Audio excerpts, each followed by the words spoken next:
Thank you, Dalal, for agreeing to tell me about your organization. And maybe can you describe a little bit your role in the organization, Wellsprings?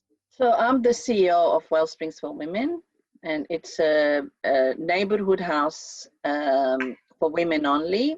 It provides adult education, and really the majority of the women are from migrant refugee background.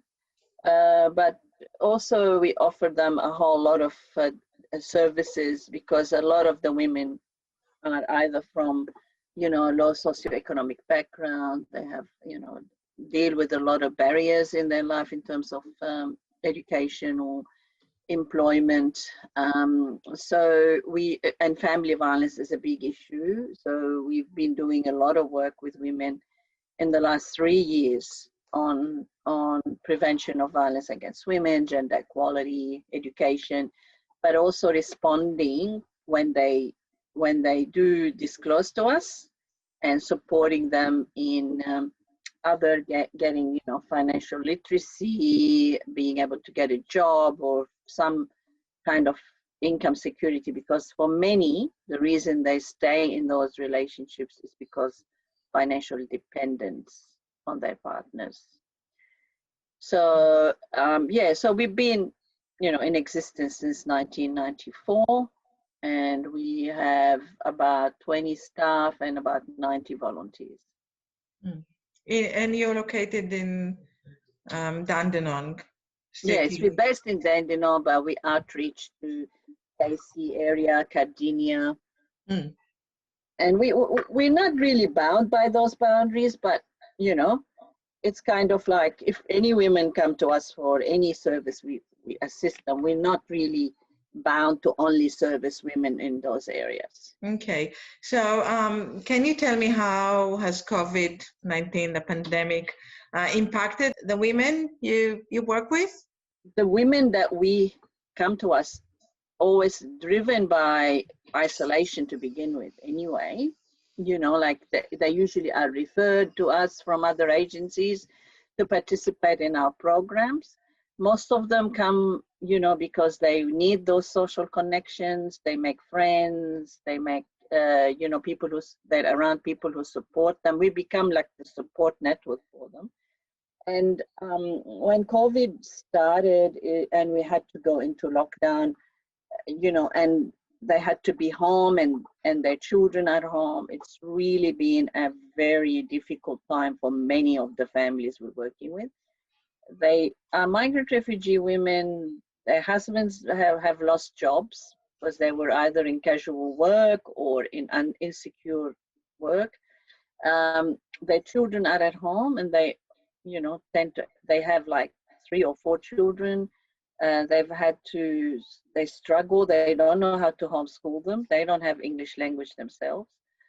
So it's been really, really difficult. We've been trying to support the women who are enrolled with us to do their education we're trying to support them now in how to homeschool their kids and support their kids in homeschooling, because they don't feel confident to do that. Their English is not at the level where they could. But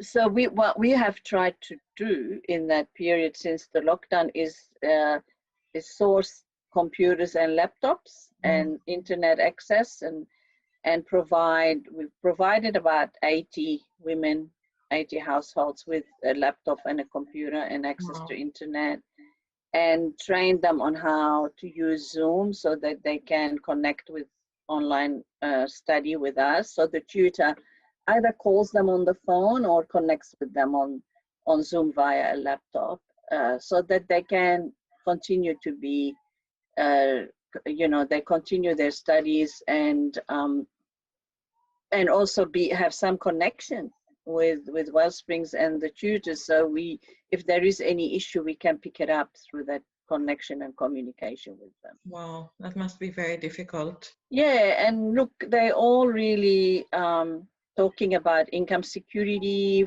food security, housing security. Everything seems to be at the moment uncertain. So there's a lot of uncertainty. So normally you would get them into the center, they would come and tell you if there is a problem. Yes. But now you don't have that connection. Yeah, it's all on the phone. We spend a lot of time on the phone and a lot of time on Zoom meetings. Tutors are doing a lot of work in contacting all the participants in their classes. So we have like English at 3 levels. We have computer classes. We have introduction to community services or courses on job interviews, career pathways, those sort of things. So people enroll in them, you know. I mean, we had the first term was fine. We almost finished the first term, give and take 1 week, I think. It started in March. The first term ended in end of March. Mm-hmm. And then the second term we were in lockdown, and then we reopened when the restrictions eased towards 8th of June, I think. And we had about 3 weeks where they were coming to the center, but keeping the social distancing. So we reduced the number of people who could attend the class. So some were joining us via Zoom and some were coming. Mm. Then we went into the next stage, and we had to suspend any face-to-face training. And then they were only coming, they were only connecting with us via Zoom. But our women's support program continues to be like, we have 5 staff at the moment assisting women in very dire circumstances. Domestic violence? Domestic violence or homelessness, or they have food insecurity. So we source food relief, material aid, all of that stuff. Yeah, so that, you know, women who are having babies, they don't have any money to buy things for them. So we pick up material aid from St. Kilda mums, like prams and cots and nappies, and we delivered them to the women who need it. We did about 2 months of emergency relief in terms of food pickup and assisting families. Yeah, we have food vouchers and things like that. So what do you think governments can do to help, you know, your service and the women, local government, state government, federal? In the sector, we are also worried about the future and the uncertainty of funding, seeing that if, you know, they're talking about that the government spent a lot of money and we're going to have a deficit or whatever, what does that mean in terms of our sector? So who funds you? So we get funding from Education Department for our training hours. We get funding from DHHS for the coordination of our service. But in terms of program funding, yeah, it's like either philanthropic organizations, or we apply to state and federal for, but they're always 1 year funding, you know. How to plan. So the planning ahead, knowing that the work we've been doing with women on family violence especially is we can continue to do that into the future and have secure funding for this work, because there is a lot of demand. There's a lot of demand. We have about 100 women at the moment in that program that are supported through casework. And the COVID-19 has exacerbated, I mean, what the situation? Yeah. Or some are trapped at home with husbands who have been abusive and they can't get out even, where they were able to cope better before because they were able to come to Wellsprings or go and do something, or the husband goes to work, so they have that, you know, relief, if you like. But now it's kind of like they're trapped at home. Sometimes they have difficulty talking to us on the phone freely, or engaging in an online class. It's been their only source of getting support before, and now they kind of like, they've lost that. Or putting up with a lot of things at the moment, hoping for this to end. Have you ever used any research that helped you design your programs, or in the family violence field, or migration and refugees and something? Is there any specific research you think could help you in this situation? We need to know is how we're gonna move forward in helping families with financial stability in the future. How are we gonna lessen the unemployment levels? We know in Dandenong it's gonna hit 11%, the prediction. It would be, I mean, it's not from a lack of knowledge about what are the communities experiencing and what difficulties they have. We know that. We don't have any issue about knowing what's going on the ground. We do know that. What we don't know is what are the proposed opportunities and solutions to assist families in the future and get out of, and what is the plan for the recovery in terms of COVID.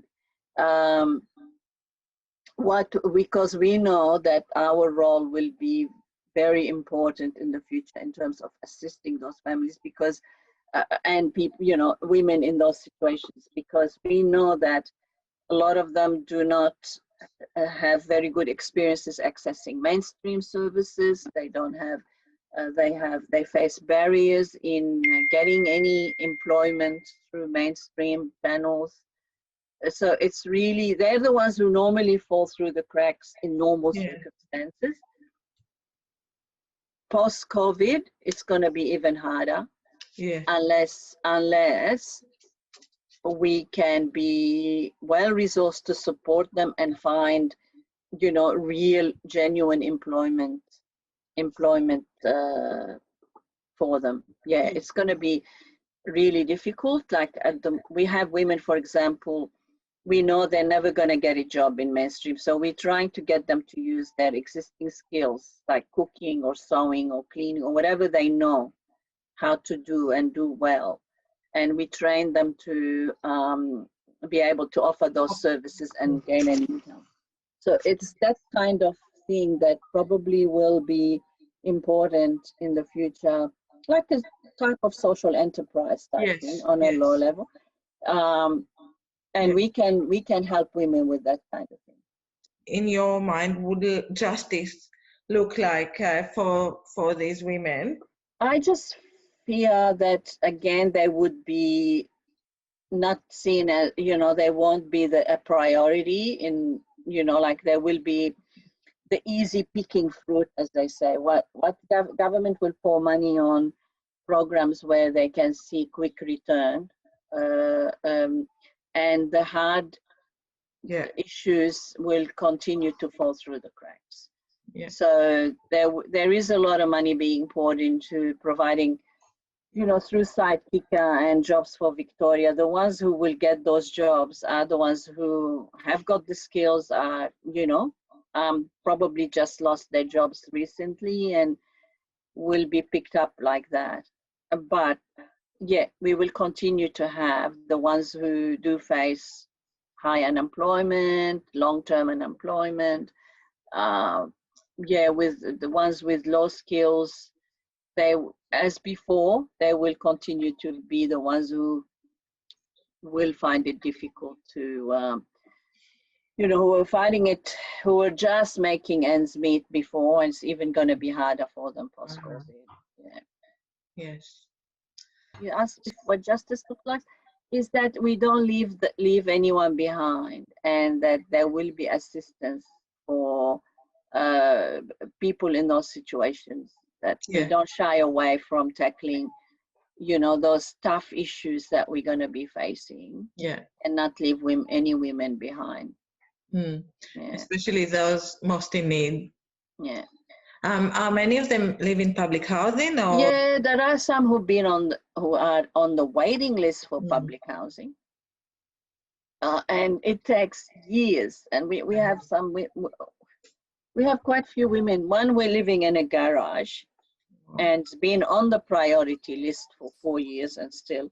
Another one who lives on a couch in someone's house, and she's been on the waiting list for 7 years, and they still haven't got anything. So housing is just enormous. Yeah. Enormous issue. We have also some who are on bridging visas, some who are volunteering with us who are don't even have working rights and have no income, and their families cannot support them because they've lost their jobs. And they just, so they come to volunteer with us so they at least can get some food voucher that we might be able to give them, but there is no income as such. So there is a lot of issues that we are advocating on behalf of women. Okay, thank you. I hope this will help a little bit, even if not more. Thank you so much for your time.